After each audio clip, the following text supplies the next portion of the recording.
McLean. Coach's Corner. You're listening to the Rugby Coaches Corner podcast with your host, Andy Plimer. For someone to explain. Bringing you up-to-date coaching concepts from the world of rugby.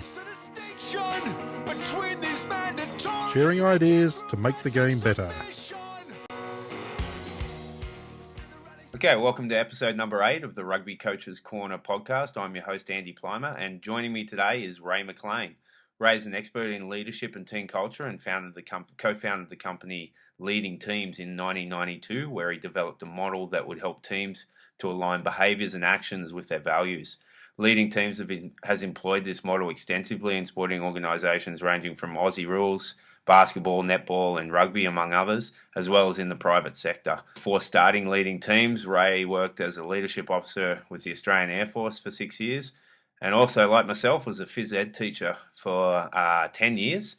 He's published 2 books, one called Any Given Team and the other called Teamwork. I read Any Given Team 10 years ago, and as a result, I subsequently changed the majority of my coaching. So I'm really excited to have Ray on the show. So welcome, Ray. Thanks very much. Nice to be here. Yeah, cheers. All right, so I touched a little bit on your backstory there with the Phys Ed teaching in the Air Force and things like that. Can you go into a bit more detail on how you got to where you are now?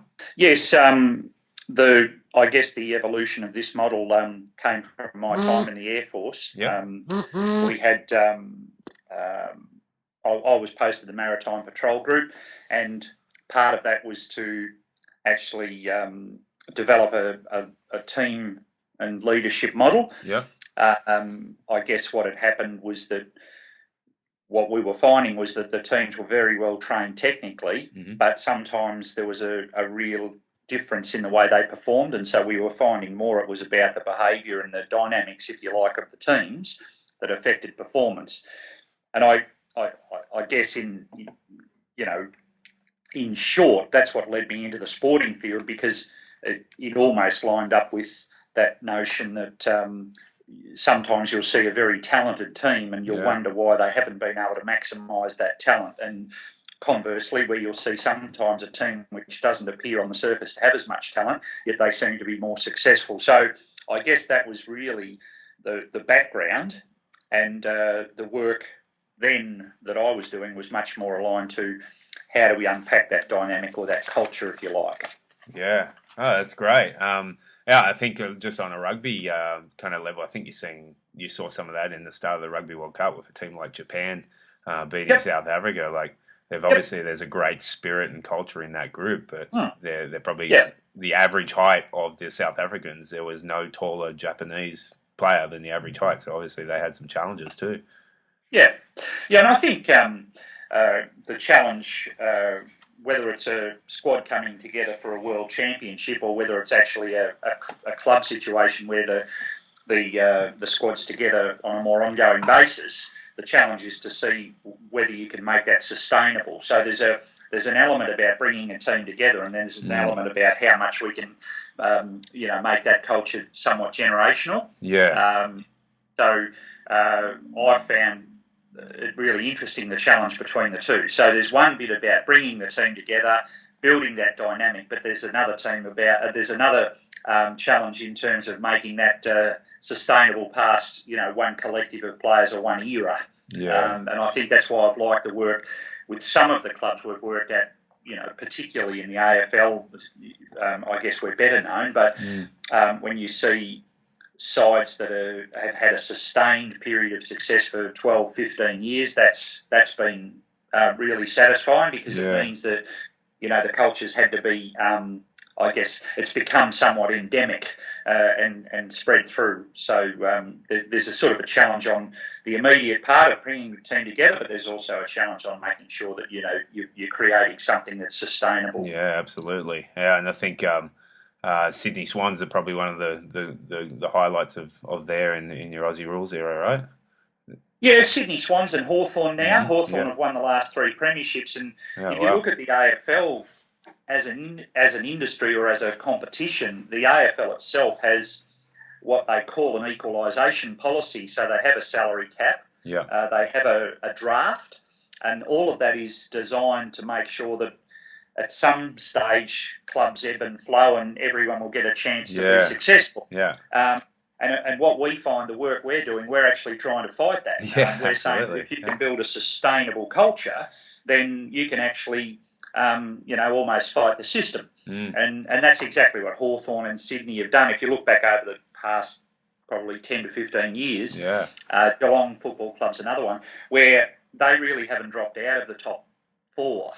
Yet you've had some other teams that have consistently been hovering in the bottom part of the table. Yeah. And the explanation, I think, there is that some value very much the idea of building a strong culture and a culture of aligned values, if you like, and strong leadership, player leadership. Yeah. And some haven't quite got that. So I think, there's been some good examples of where we've had that more ongoing success. Yeah, absolutely. So I think, the word culture is probably extremely overused in sport. I don't think a lot of people actually understand what would your definition be of culture or a team that shows good, there's evidence of good culture? The simplest definition that I use for culture really is the behaviour that you accept or you don't on a team. Yeah. So, and being able to have that conversation about that openly within the team. So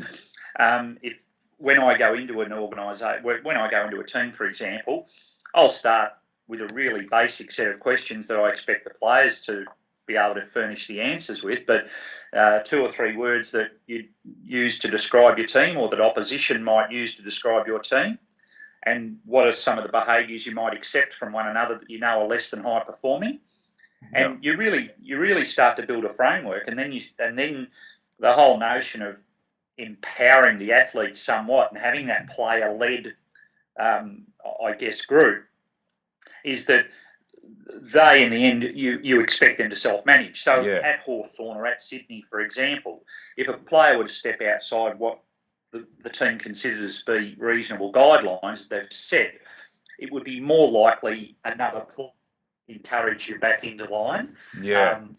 Coach it, for example. So it's very much about creating that.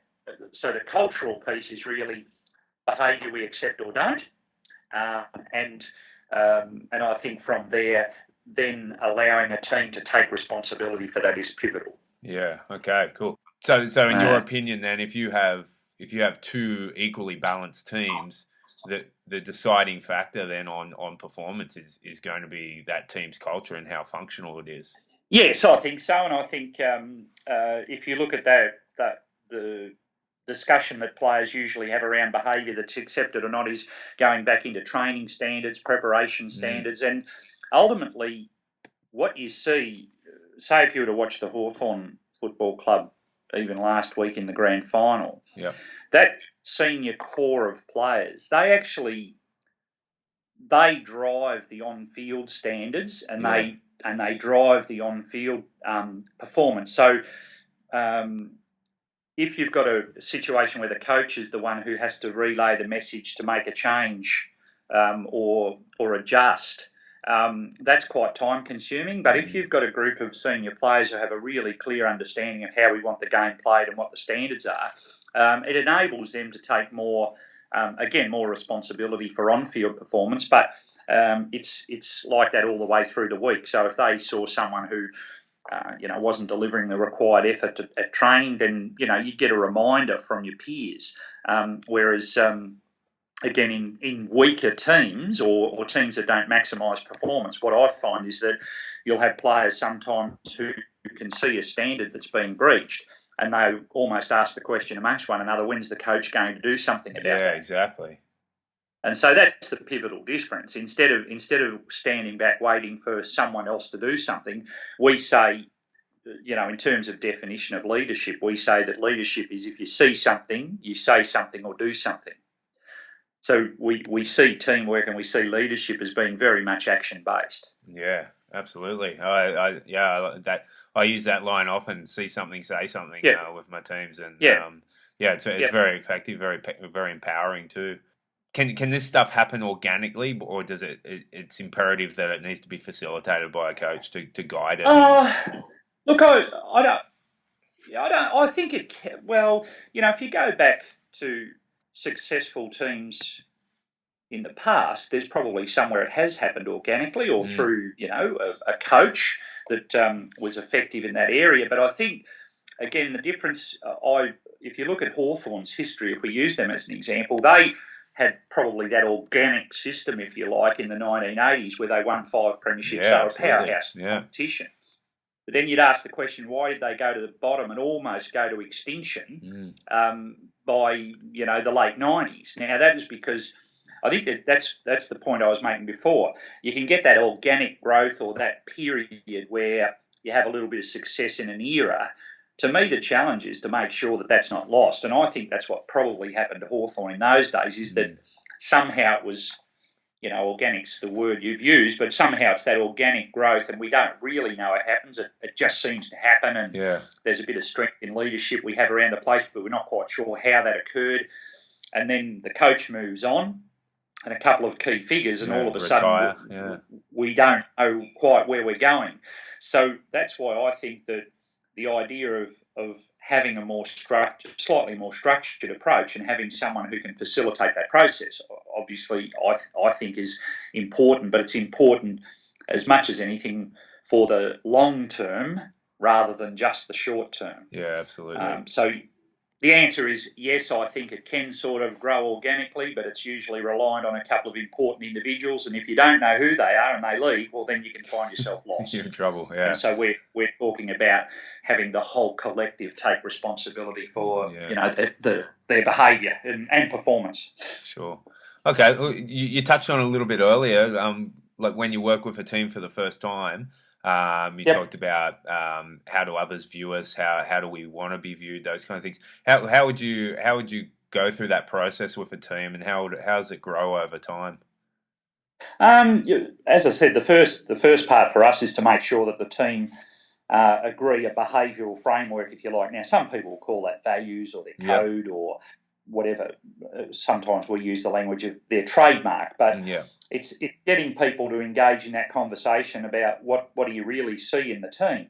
And I've had some teams start from a really low base where they might say, the way opposition see us is we're a bit weak or we're a bit fragmented or whatever it might be. It doesn't matter where you start. It's about getting the agreement about where you get to, and then from there you identify those key behaviours. So the players need to be involved in that. And that early days, that was probably a pretty significant shift, because a lot of times in sport, under a more autocratic model, the coach was the one who came in and told the players that this is how it will be. Yeah. So just the fact that you engage the players in the conversation is important.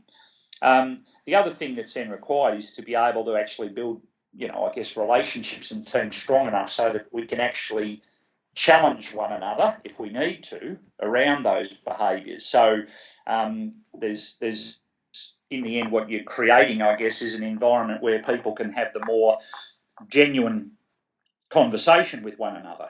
And so when that happens, you find that reviews become more effective. You can actually save time because conversations are a bit more pointy and instead of wandering and perhaps then not quite getting to the point and then afterwards players congregating in groups and having a bit of a whinge and a moan, you put everything on the table. And I think, that's how I start. The other part for us, which is really important, is you also start to identify some of the pivotal leaders within the group, and that's done again in a very open and consultative way. So Sydney Swans, Hawthorn, doesn't matter who it is, each year as a part of our program, each player would be able to select the 4 or 5 people that he trusts most to lead, and that would be read out loud in front of the group, and we'd keep those numbers, and then we would find a leadership group from there. So we're very much about having the right leaders in place.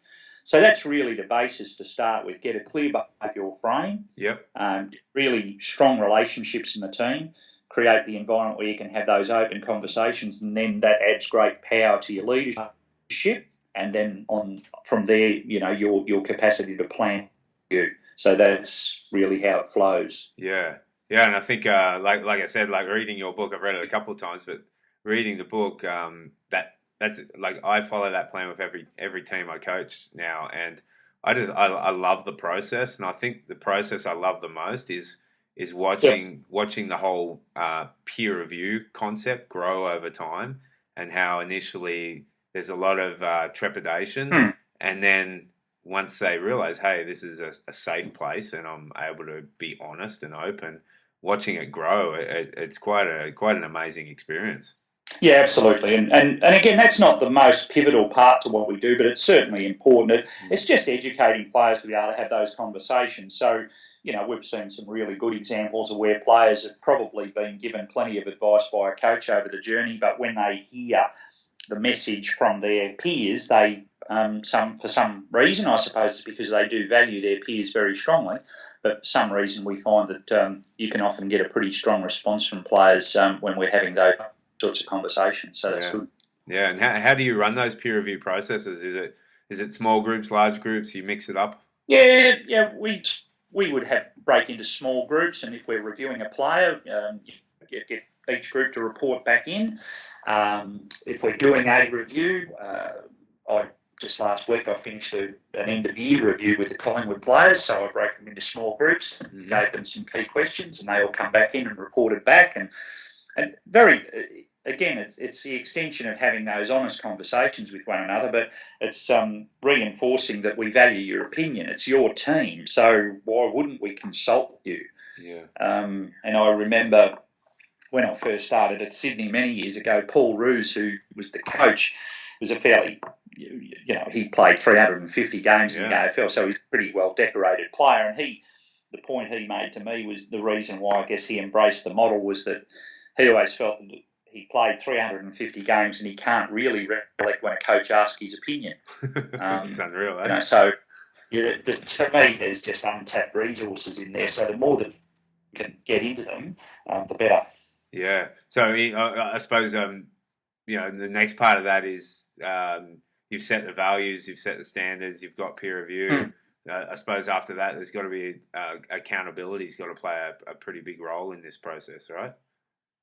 Yeah, well, I think that's just ongoing. If we talk about creating an environment where there's high expectation, high accountability, and high demand. And so, the whole idea of if you play a game and the game might not go as well as what you'd hoped, that accountability should begin almost immediately. Now, that's in a couple of ways for us. One of them is to have the player, in really honest and frank terms, assess his own game, and then be prepared to come and be ready for the review so that he can engage in that.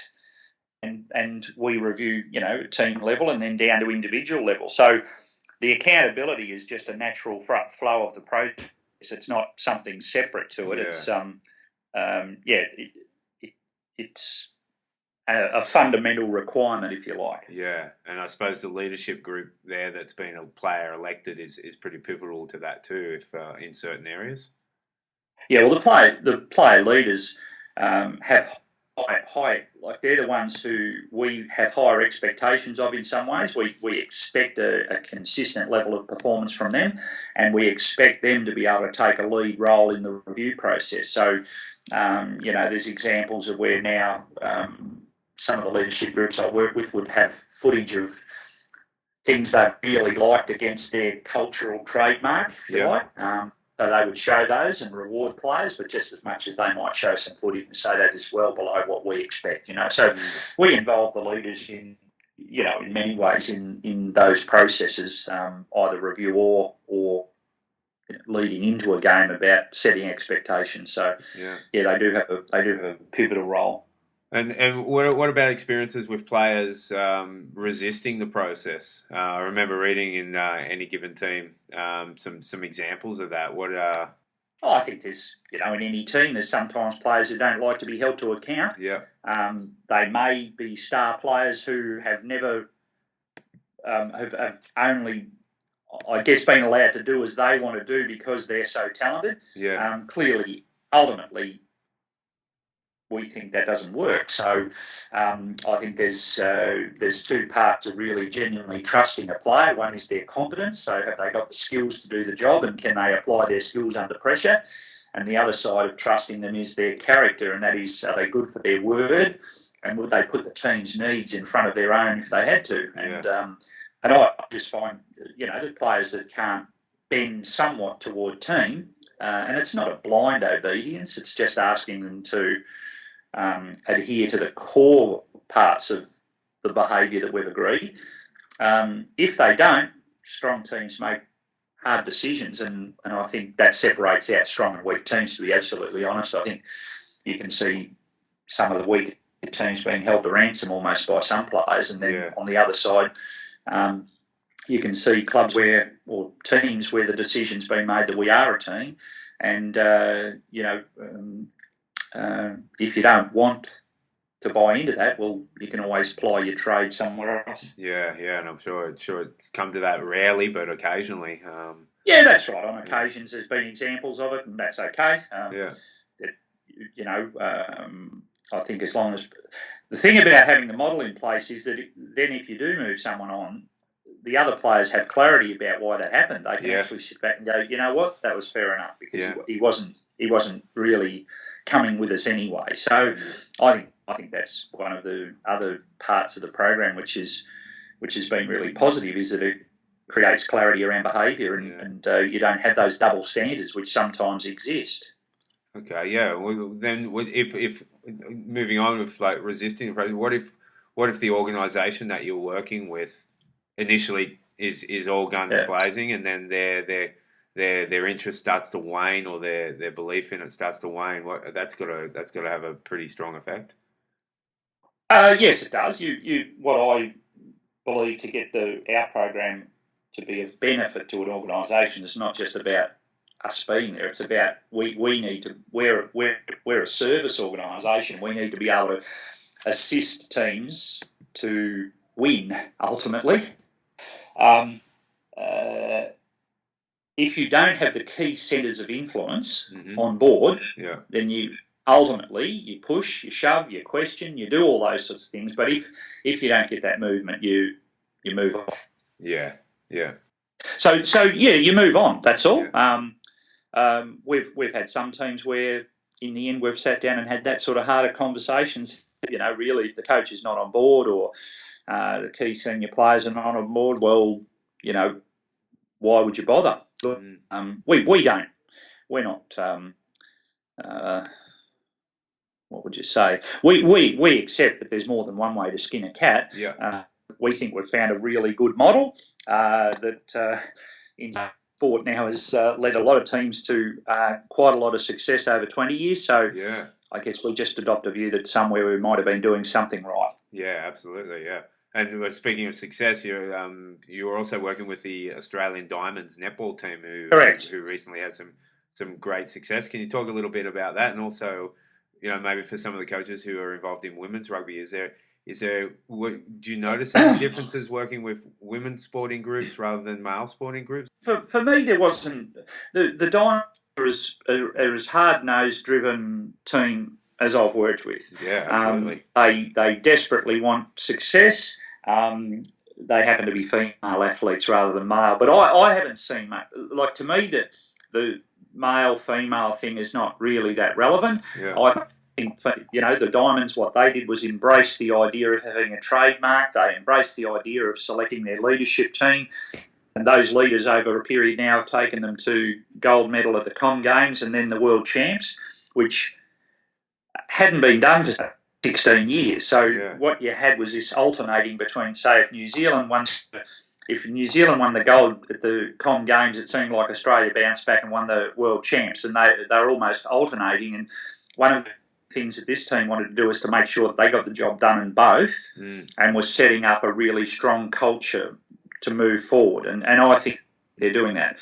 I think the lessons for women's rugby would be no different. In fact, we're also doing some work with have done some work in the past with the Opals, and we'll probably be doing some more work with them next year leading into the Olympics. And it's the same thing. Again, if you've got athletes who have pride in performance, really interested in that high expectation, high accountability sort of environment, I think it can work anywhere, but it needs the support of what we go back and say before, the key centres of influence. So if the coach and the key players in particular are not on board, well then, you'll struggle. So with the Diamonds, Lisa Alexander's, been across our model for a while, and she's been incredibly supportive. And when we selected the new leadership group going back, 3 years or whatever it is now, I've been involved. They just haven't put a foot wrong, really. They've been really firm about standards, really firm about driving, training, all those sorts of things. So, no, it's been. I wouldn't see much difference in that sense. Yeah, great. Yeah, and I was more coming at it like from a coaching point of view.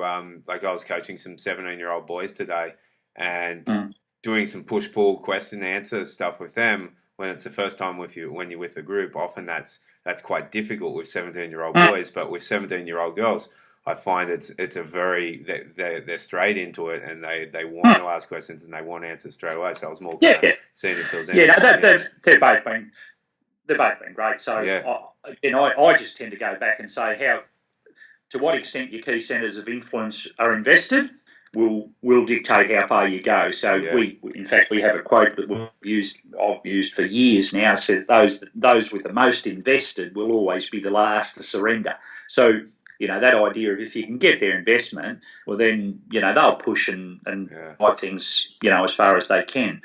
So it's much more about the weight of numbers, if you like. Yeah, I like that. I like that saying. That's cool. What are some of the common mistakes you see with coaches and leaders who try to develop a positive culture within their team? What are some of the common errors you're seeing people make? Not to engage the players enough in the building of the framework. So the coach is excited, and in the end, it looks more like theirs than the players. Yeah. Playing favourites. So. When you select the leadership group, for example, you might have the star player who is not rated as highly by the players, and you sort of find a way to fudge them into it. I've just said to coaches generally, if you think that players can't smell, a bit of incongruency, then you're wrong. And then again, not being prepared to hold people to account and get through tough times. So, if you pull up short, if you're having a tough time of it and you bail out and try something else, then the players sort of become conditioned then to, if we lose a few games, we'll come up with another trick. I think being able to say, no, there's no tricks. This is the way we've got to do it, and we've just got to wear it and get through it, and we'll prevail. So there are 2 or 3 of the things. Yeah, that second point about trying to fudge the leadership group, it amazes me. Every year I do it with all the teams that I coach. I probably coach 3 or 4 teams every year. The team I pick, the leadership group that I pick and the coaches pick, that we kind of say, this is kind of where I think they're going. It's 9 times out of 10, it's spot on. The kids are seeing exactly what you're seeing, and the athletes are seeing exactly what you're seeing. Yeah, and you also did quite a bit of work with the New South Wales Waratahs a few years ago. Can you discuss that work and how that process went? We had. I thought we had some really good results early. Chris Whittaker was captain, who I thought was fantastic. Ewan McKenzie was coach, and within the first 2 years, we'd actually played it was a Super 14, I think, then final against the Crusaders over there, and then the following year made the playoffs again, and then. I think again it was a bit of a lack of support for the coach, so he went, and then Chris actually he went to Ireland to take up a contract, right? And I think it was just a shift in that dynamic. So they were a good example of a team where we felt we'd made some pretty good inroads, but in the end, you lose 2 or 3 of the key people. Others come in who not necessarily clear about what you're doing, and so I moved on, and they've meandered a bit, and they've had some success over time as well. So, I've never had any sour grapes or anything. I just thought that the inroads we made in the early days was pretty good, really. But and again, under really good leadership of Chris Whittaker. So I was heartbroken when Ewan McKenzie left the Wallabies, and one of the reasons was because of. You could see what he did with the Queensland Reds and then was intending to do with the Wallabies. It's straight out of what you guys had done with the Waratahs and what leading teams had done. And that was it. I think so. I think some of those principles he would have been, trying to work in, but But again, you just, to me, you've just got to be open and frank. You just say, okay, well, it looks like things have shifted. It looks like you've perhaps found another way. So, we'll move on, and good luck to you. So that's it's, you try not to get too caught up in it. You just your job's to be honest about how you see the lay of the land, and if you see the weight shifting, you just call it and then move on. Yeah. And what was that the only rugby team that Leading Teams has worked with, or has there been others? No, we've had some of our guys work with a couple of the franchises in New Zealand. Okay.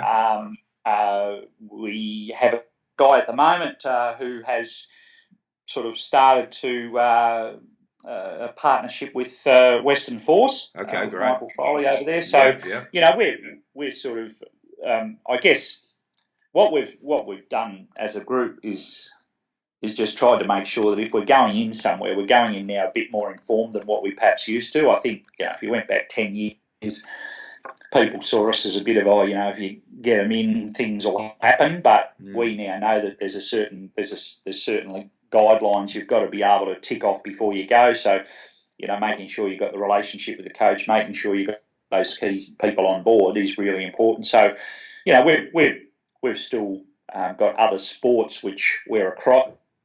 Looks like this year we'll probably go back into rugby league again. I would say certainly at Newcastle now that Nathan Brown's been appointed coach there, and possibly one other. So we've had a presence across a lot of sports, but I guess we've learned along the way that if you're starting from behind the eight ball, you just don't go. So that's how that works. Okay, great. Yeah, and what about probably the last one, and then I'll wrap it up. What about what are some of the similarities or key differences with the work you do in the private sector compared to sporting environments? And are there any kind of messages there? Yeah, I think there's some real similarities. I think the challenge for leadership in the private sector is to be able to have that absolute clarity of purpose that people come to work for, so that you can engage them. I think that your capacity as a leader in a corporate environment to engage people and empower them, have them feel as though they're important, they've got a role to play. There's lots of things that are very, very common, and we've seen some great results. It doesn't matter what.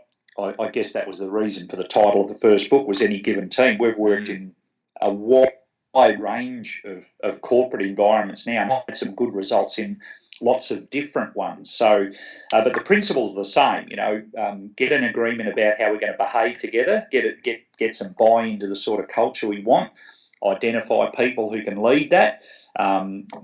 Make sure that we commit to reviewing and being frank about performance and behaviour. And I've seen no reason why corporate groups can't really lock in and get great benefit out of it. I think there was a terrific line in the book Good to Great, which said good is the enemy of great, and I think that's what happens in corporate land sometimes, is that if the bottom line's okay, why would we stir things up? We just and you get into that groove of going along okay. But we're very much about that higher end. Do you want to be really high performing in a great team?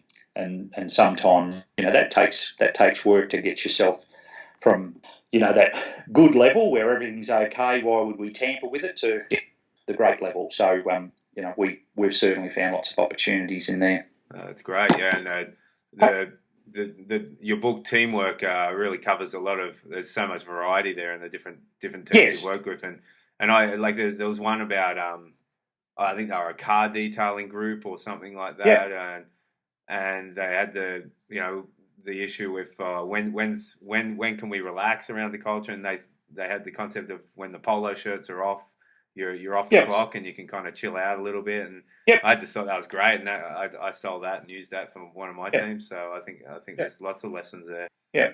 And if people want to get hold of your books, where's the best way to get Leading Teams? On our website's the easiest way. Yep. So that's www.leadingteams.net.au. Okay.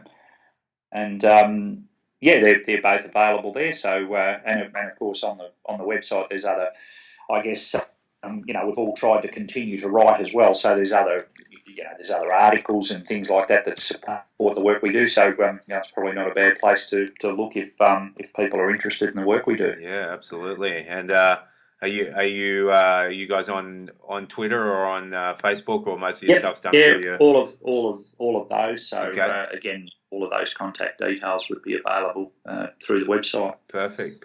That's great. Well, I'll definitely put that up on the show's website and your books, as well as I might throw Good to Great up there as well, so people can have a look at that if they're interested. All right. Well, we always end the show with 4 questions. You're not from a rugby background, so no. we can throw some Aussie rules players in there if you want. That's no problems. But I always ask guests like their favourite kind of player when they were a kid growing up, or athlete when they were growing up. Did you have one in particular? Oh, look, when I was a kid growing up, I was a Richmond supporter in the AFL, so, My grandfather was too. Yeah, Royce Hart probably was around as a kid. He was a great player then, so he would be one. So great, right, we'll go with Royce Hart. Yeah, all right. Well, I'll have to look him up because I'm not across the Aussie rules guys, but my grandfather was a massive Richmond fan, so he'll be disappointed. Yeah. What about your favourite current players or rugby players that you've worked with? You mentioned Chris Whittaker. Again, the things that I know, my favourite one really was going back to Chris Whittaker, because I could see, really a quiet and amiable sort of fella who did team so well. Like when he was with the Wallabies, it was for years he was George Gregan's understudy, and he just never complained about anything. And at the Waratahs, he even though he was a quiet guy, he was so strongly influential. So I was always a great rap for him. Just to see that leadership doesn't have to be loud, boisterous, always in your face. He was a guy who was really, a pretty quiet and level sort of fella, but he commanded, I thought, really good respect among the group. So he was a favourite of mine. And current day, I suppose, because we did some work with Melbourne Storm, I suppose I've followed Israel Folau a bit more closely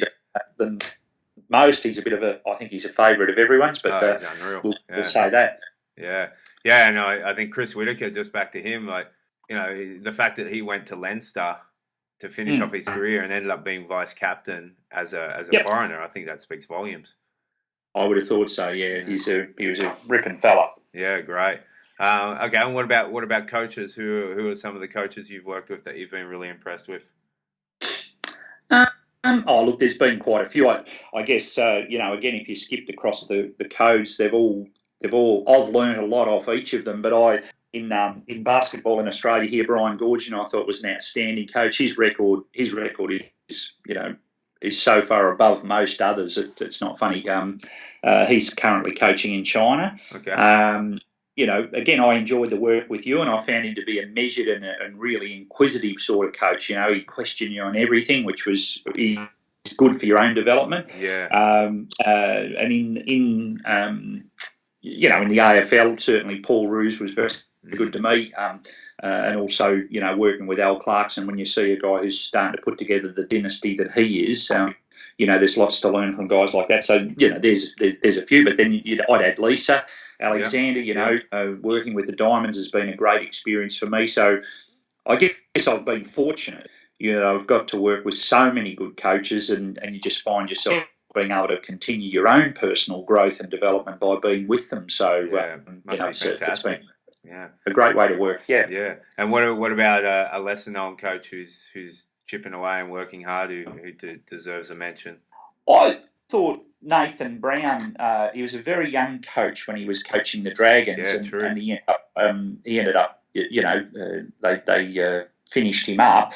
He went to London, and I kept track and kept in touch with him, and he coached. In the end, he coached St Helens to a premiership last season, and then came back to Australia. But I think I was linked to Brownie a little bit because he was so young when he got the job, that probably too young, and has had some real struggles in between time, but I think the way that he's evolving, and now he gets another chance at Newcastle, and that's going to be a tough assignment. I'll watch him with interest and probably end up doing some work with him as well. So that'll be good. Well, that's my hometown, Newcastle. So I'm excited. Hope we can get something happening there, because it's they need it. They need to get a really good plan together to move forward. So we're hopeful that that'll all happen now. That'll be great. I'll be watching that with a lot of interest. That's fantastic. All right. Yeah. All right. Well, I've really enjoyed this. It's been great, and thanks for volunteering your time and having a chat with us. It's been really enjoyable at my end. No worries at all. Pleasure. Yeah. Perfect. All right. Thanks very much, Ray. Okay, Andy. Thanks all right, a lot. Cheers. Thanks for listening to the Rugby Coaches Corner podcast. If you enjoyed the show, please leave a review via iTunes and keep listening for the next episode. You can also follow us on Twitter at RugbyCoachSCNR or via the website at therugbycoachescorner.com.